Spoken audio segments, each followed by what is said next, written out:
Okay, അപ്പം cash flow സ്റ്റേറ്റ്മെന്റിന്റെ മറ്റൊരു വീഡിയോയിലേക്ക് എല്ലാവർക്കും സ്വാഗതം. ഇതൊരു ചെറിയ ക്വസ്റ്റ്യൻ ആണ്, എന്നാൽ കുറച്ച് ലോജിക്കൽ ആയിട്ടുള്ള കുറച്ച് കാര്യങ്ങൾ നമ്മൾ ശ്രദ്ധിക്കേണ്ടതായിട്ടുണ്ട്. അതുകൊണ്ടാണ് നമ്മൾ ഈ ക്വസ്റ്റ്യൻ ഒന്ന് വർക്ക്ഔട്ട് ചെയ്യുന്നത്. വലിയ അഡ്ജസ്റ്റ്മെന്റ് ഒന്നും ഇല്ല. അഡ്ജസ്റ്റ്മെന്റ് ഇല്ലാതെയും ഈ ക്വസ്റ്റ്യൻ വേണമെങ്കിൽ നമുക്ക് വർക്ക്ഔട്ട് ചെയ്യാൻ പറ്റും. അങ്ങനത്തെ ടൈപ്പ് ഒരു ക്വസ്റ്റ്യൻ ആണ്. അതുകൊണ്ടാണ് ഞാൻ ഈ ക്വസ്റ്റ്യൻ ഒന്ന് ചൂസ് ചെയ്തിരിക്കുന്നത്. The comparative balance sheet of BB Limited are given below. Prepare cash flow statement. 2024 and 25, 31st March ആണ്. ഷെയർ ക്യാപിറ്റൽ ഇവിടെ ഇൻക്രീസ് ഉണ്ട് 2000. റിസർവ്സ് ആൻഡ് സർപ്ലസ് നമുക്ക് net profit before tax and extraordinary items calculate ചെയ്യാൻ വേണ്ടതാണ്. Then long term borrowings 10% തന്നിട്ടുണ്ട്. അപ്പൊ നമുക്ക് അതിനകത്ത് ഓപ്പണിംഗ് ബാലൻസ് എന്ന് പറയുന്നത് 6000 ആണ് തന്നിരിക്കുന്നത്. അതുപോലെ ക്ലോസിംഗ് ബാലൻസ് എന്ന് പറയുന്നത് 3000 ആണ്. അപ്പൊ അതിനെന്തെങ്കിലുമൊക്കെ നമുക്ക് അഡീഷണൽ ഇൻഫർമേഷൻ എന്താണോ പറയുന്നത് അതിനനുസരിച്ച് നമുക്ക് നോക്കാം. കാര്യം 10% ഇൻട്രസ്റ്റ് ചാർജ് ചെയ്യാൻ പറഞ്ഞിട്ടുണ്ട്. ഇൻട്രസ്റ്റ് എമൗണ്ട് കാൽക്കുലേറ്റ് ചെയ്യേണ്ട ഏതിനാന്നുള്ളതാണ്. കാര്യം ഡിബഞ്ചർ റെഡീം ചെയ്തിരിക്കുന്ന ഡേറ്റ് വെച്ച് വേണം നമുക്ക് അത് കൺസിഡർ ചെയ്യാനായിട്ട്. ഓക്കെ, അല്ലെങ്കിൽ നമുക്ക് അതിനനുസരിച്ചൊരു അസംഷൻ എടുക്കേണ്ടതായിട്ട് വരും. Current liabilities, trade payables, working capital changes വരുന്നതാണ്. Short time provision for bad debts ഇവിടെ തന്നിട്ടുണ്ട്. അപ്പൊ ആ പ്രൊവിഷൻ ഫോർ ബാഡ് ഡെറ്റ്സ് നമുക്ക് എന്താണ് ചെയ്യേണ്ടത് എന്നുള്ളതും ഈ ക്വസ്റ്റ്യൻ വഴി നമുക്ക് നോക്കണം. നമുക്ക് ഇവിടെ ശരിക്കും പറഞ്ഞാൽ ഈ പ്രൊവിഷൻ ഫോർ ബാഡ് ഡെറ്റ്സിനെ കറന്റ് ലയബിലിറ്റി ആയിട്ട് ട്രീറ്റ് ചെയ്യാം. കാര്യം ഇവിടെ കറന്റ് ലയബിലിറ്റീസിന്റെ അണ്ടറിലാണ് തന്നിരിക്കുന്നതുകൊണ്ട് തന്നെ നമുക്ക് കറന്റ് ലയബിലിറ്റീസിന്റെ അണ്ടറിൽ നമുക്ക് ട്രീറ്റ് ചെയ്യാം. ഓർ ഈ ഡിഫറൻസിനെ നമുക്ക് വേണമെന്നുണ്ടെങ്കിൽ അഡ്ജസ്റ്റ്മെന്റ് ഫോർ എന്ന് പറയുന്നിടത്തും കൺസിഡർ ചെയ്യാവുന്നതാണ്. അവിടെ ഒരു നോൺ ഓപ്പറേറ്റിംഗ് എക്സ്പെൻസസ് ആയിട്ട് നമുക്ക് വലിയ കൺഫ്യൂഷൻ ഇല്ലാതെ ഇവിടെ വേണമെങ്കിൽ കറന്റ് ലയബിലിറ്റി എന്നുള്ള അസംഷൻ എടുത്ത് അങ്ങ് ചെയ്തു പോകാം. കാര്യം ഇവിടെ ഷോർട്ട് ടൈം പ്രൊവിഷൻ തന്നെയാണ് തന്നിരിക്കുന്നത്. അപ്പൊ കറന്റ് ലയബിലിറ്റീസ് ആൻഡ് പ്രൊവിഷൻ എന്നുള്ള ഒരു അഡ്ജസ്റ്റ്മെന്റ് തന്നെ നമുക്ക് അതിനെ ചിന്തിക്കാൻ പറ്റും. ദെൻ നോൺ കറന്റ് അസറ്റും അതുപോലെ തന്നെ പ്രോപ്പർട്ടി പ്ലാന്റ് ആൻഡ് എക്യുപ്മെന്റ് എന്ന് പറയുന്ന കാര്യങ്ങളിലേക്ക് നമുക്കൊന്ന് പോവാം. ഇവിടെ പ്രോപ്പർട്ടി പ്ലാന്റ് ആൻഡ് എക്യുപ്മെന്റ് 10,000 15,000. ഇതില്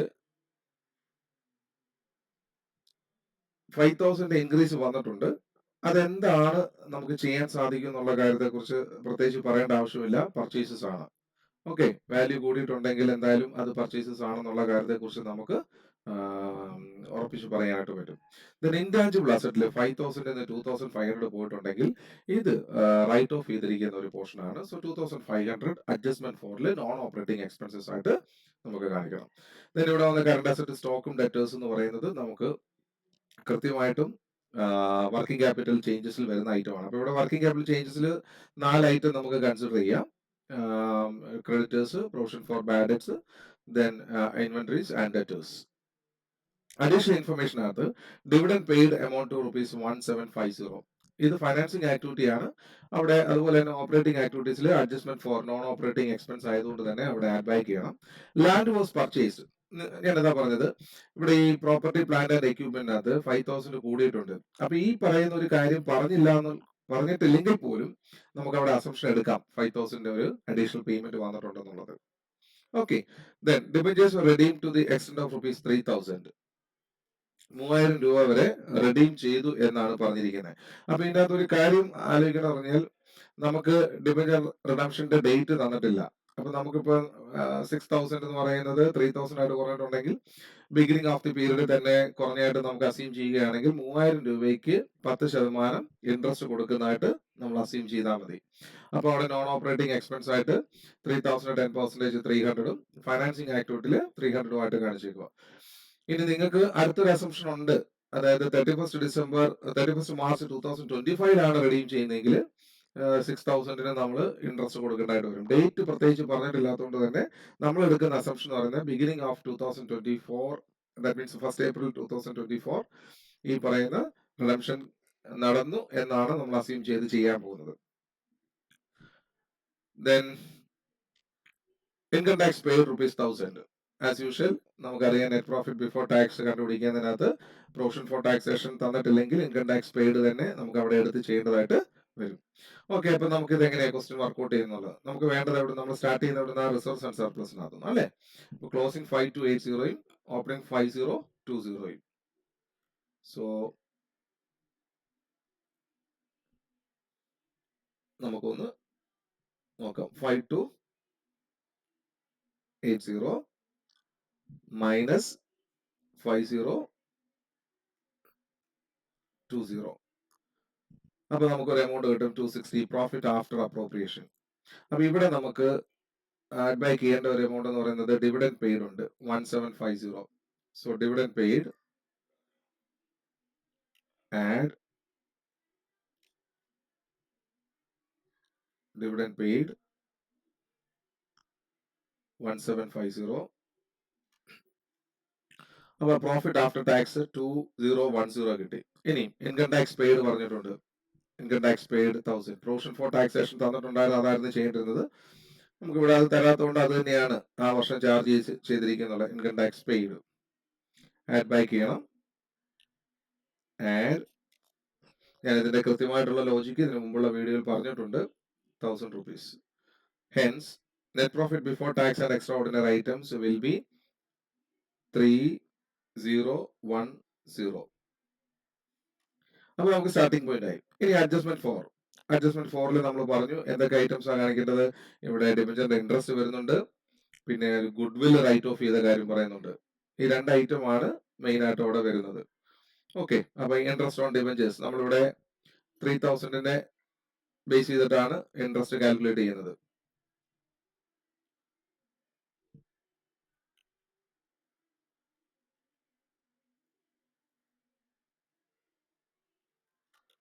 interest on debentures non operating expense ആയിട്ട് ആഡ് ബാക്ക് ചെയ്യുന്ന എമൗണ്ട് ആണ്. 3000 10% പറയുന്നത് 300 ആണ്. Then goodwill return of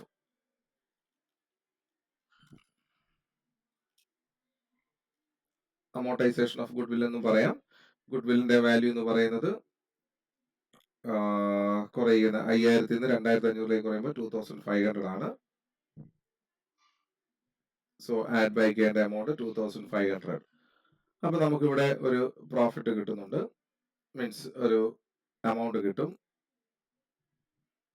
വേറെ ഒരു ഐറ്റം ഇല്ലാത്തതുകൊണ്ട് തന്നെ നമുക്ക് അടുത്ത പ്രോസസ്സിലേക്ക് പോകാം. സോ 5810 എന്ന് പറയുന്ന ഒരു എമൗണ്ട് കിട്ടും. ഇതിനെ നമ്മൾ എന്താ വിളിക്കുന്നത്? Cash from operations. എന്തിനു മുമ്പാണ്? Before working capital changes. അങ്ങനെ തന്നെ പറഞ്ഞു പഠിക്കണം കേട്ടോ. Working capital changes. സോ 5810. ഇനി നമുക്ക് എന്താ ചെയ്യേണ്ടത്? വർക്കിംഗ് ക്യാപിറ്റൽ ചേഞ്ചസ് വരുന്ന ഐറ്റംസ് ഏതൊക്കെയാണ്? നമ്മൾ ഓൾറെഡി പറഞ്ഞു, ഇവിടെ ക്രെഡിറ്റേഴ്സും പ്രൊവിഷൻ ഫോർ ബാഡ് ഡെറ്റ്സും ഇത് രണ്ടും നമ്മൾ മീൻസ് ക്രെഡിറ്റേഴ്സ് കറന്റ് ലയബിലിറ്റീസ് ഉള്ള രീതിയിൽ എടുക്കുവാണ്. ക്രെഡിറ്റേഴ്സിന്റെ വാല്യൂ ഇൻക്രീസ് ചെയ്യുകയാണ്. അപ്പൊ നമുക്ക് എഴുതാം ഇൻക്രീസ് ഇൻ ട്രേഡ് പേബിൾസ്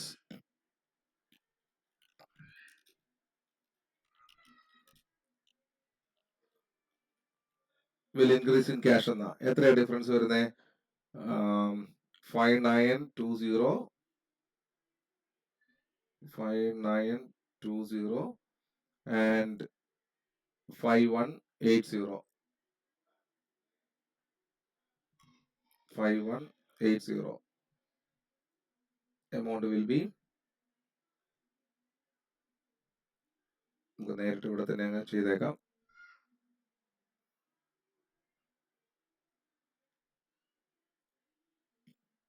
$740 ആണ്. അടുത്ത ട്രേഡ് പേബിൾസ് കഴിഞ്ഞിട്ട് പ്രൊവിഷൻ ഫോർ ബാഡ് ഡെറ്റ്സ് 350 400. അപ്പൊ increase in bad debt, increase in provision for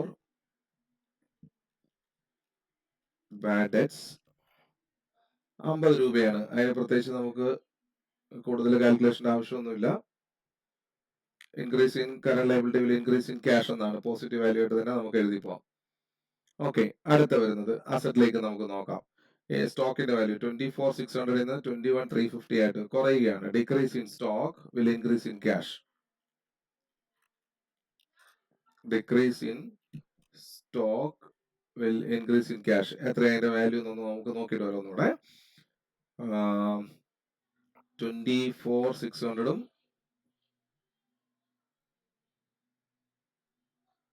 24,600 then 21,350.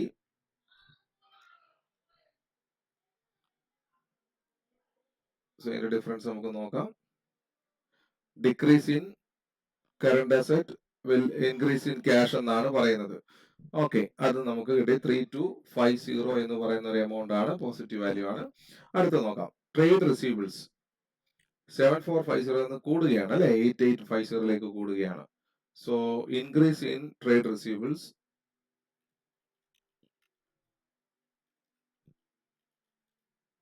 നിങ്ങൾ എക്സാം ക്വസ്റ്റ്യൻ ചോദിക്കുവാണെങ്കിൽ എത്രയൊക്കെ ഐറ്റംസ് ആണ് വർക്കിംഗ് ക്യാപിറ്റൽ ചേഞ്ചസ് വരുന്നത്, ഇങ്ങനെയുള്ള കാര്യങ്ങളെല്ലാം ആദ്യമേ ഒന്ന് ഐഡന്റിഫൈ ചെയ്യാൻ ശ്രമിക്കുക.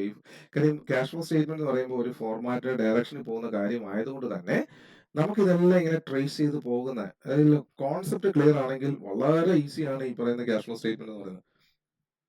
ഓക്കെ, നമുക്ക് ഇതിന്റെ വാല്യൂസും കൂടെ നോക്കാം.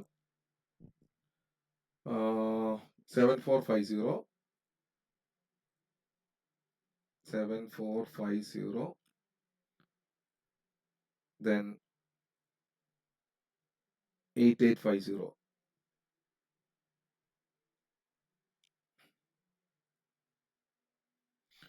So increase in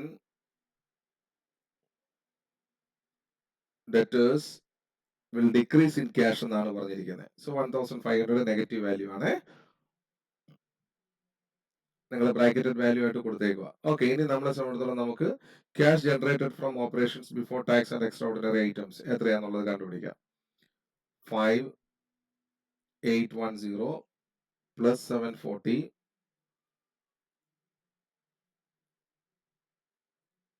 plus 50 plus 3250 and minus 400. So amount will be 8450. So cash generated from operations before tax and extraordinary items 8450. Income tax paid എത്രയാണ് നമുക്ക് ഇവിടെ കിട്ടിയിട്ടുണ്ട്, 1000 rupees. So application amount 1000. അത് തന്നെയായിരിക്കും. അപ്പൊ അതിൽ നിന്ന് 8450 മൈനസ് ചെയ്ത് കഴിയുമ്പോഴത്തേക്ക് നമുക്ക് കിട്ടുന്ന എമൗണ്ട് എന്ന് പറയുന്നത്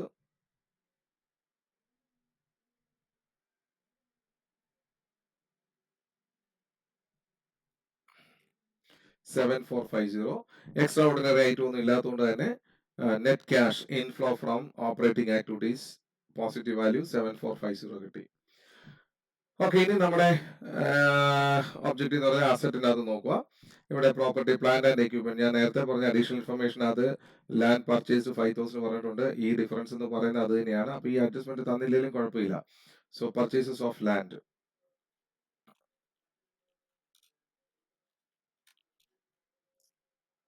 -5000 ആണ്. So net cash outflow from investing activities 5000. വേറെ ഒരു ഐറ്റവും നമുക്ക് അവിടെ ബാലൻസ് ഷീറ്റിൽ ഇല്ല. പിന്നെ ഉള്ളത് ഇൻടാഞ്ചിബിൾ ആണ്, അത് നമ്മൾ ഓൾറെഡി അതിന്റെ ഡിഫറൻസ് നമ്മൾ എടുത്തു കഴിഞ്ഞു. ദെൻ ഇനി വരുന്നതെന്ന് വെച്ച് കഴിഞ്ഞാൽ ഫൈനാൻസിങ് ആക്ടിവിറ്റീസിലേക്കാണ് നമുക്ക് പോകേണ്ടത്. ഇവിടെ ഫൈനാൻസിങ് ആക്ടിവിറ്റി വരുന്ന ഐറ്റംസ് ഏതൊക്കെയാണെന്ന് നോക്കാം. ഷെയർ ക്യാപിറ്റലിന്റെ വാല്യൂ കൂടിയിട്ടുണ്ട്. അപ്പൊ ഇഷ്യൂ ഓഫ് ഷെയർസ് 2000.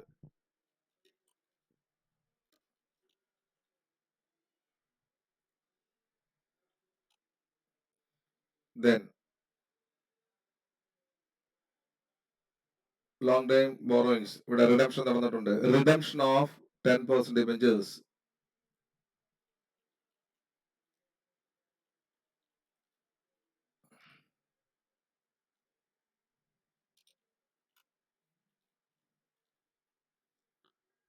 3000. ഇനി നമുക്ക് അഡ്ജസ്റ്റ്മെന്റിലേക്ക് നോക്കുവാണെങ്കിൽ ഡിവിഡൻഡ് പെയ്ഡ് 1750.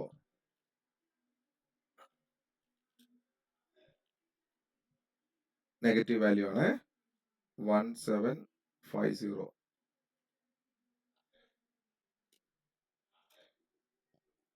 ദെൻ ഇനി ഒരു ഐറ്റം കൂടെ നമുക്കുണ്ട്, ഡിബെഞ്ചർ ഇൻട്രസ്റ്റ് ഉണ്ട്. ഒരു 300 rupees നമ്മൾ ഓപ്പറേറ്റിംഗ് ആക്ടിവിറ്റീസ് എഴുതി വെച്ചിട്ടുണ്ടായിരുന്നു. അപ്പൊ interest on debentures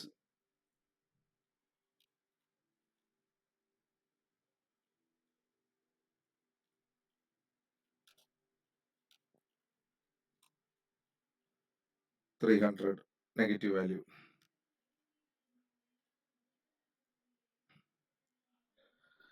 so net cash inflow, അത് ഇൻഫ്ലോ ആണ്. Financing activities 2950. അപ്പൊ നമുക്ക് 3 ബാലൻസ് 7450 പോസിറ്റീവ്, 5000 നെഗറ്റീവ്, 2950 പോസിറ്റീവ്. അപ്പൊ net increase in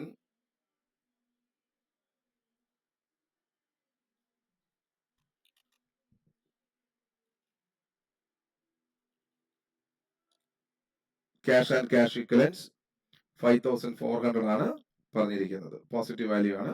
then opening cash balance എത്രയാണെന്ന് നമുക്ക് നോക്കാം. 4500.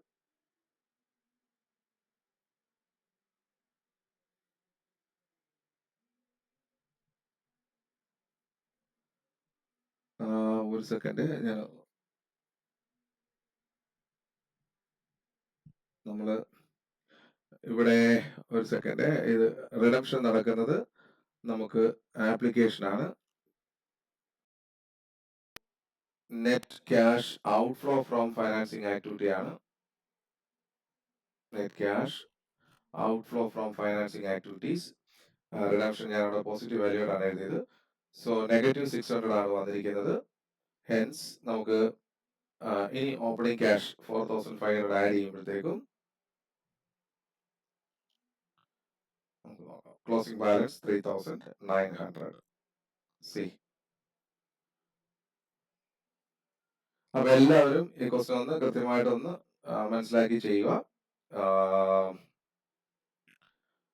അപ്പം മറ്റൊരു വീഡിയോയിൽ വരുന്നവരെ നമുക്ക് ഒന്ന് സൈൻ ഓഫ് ചെയ്യാം. Okay, bye, thank U.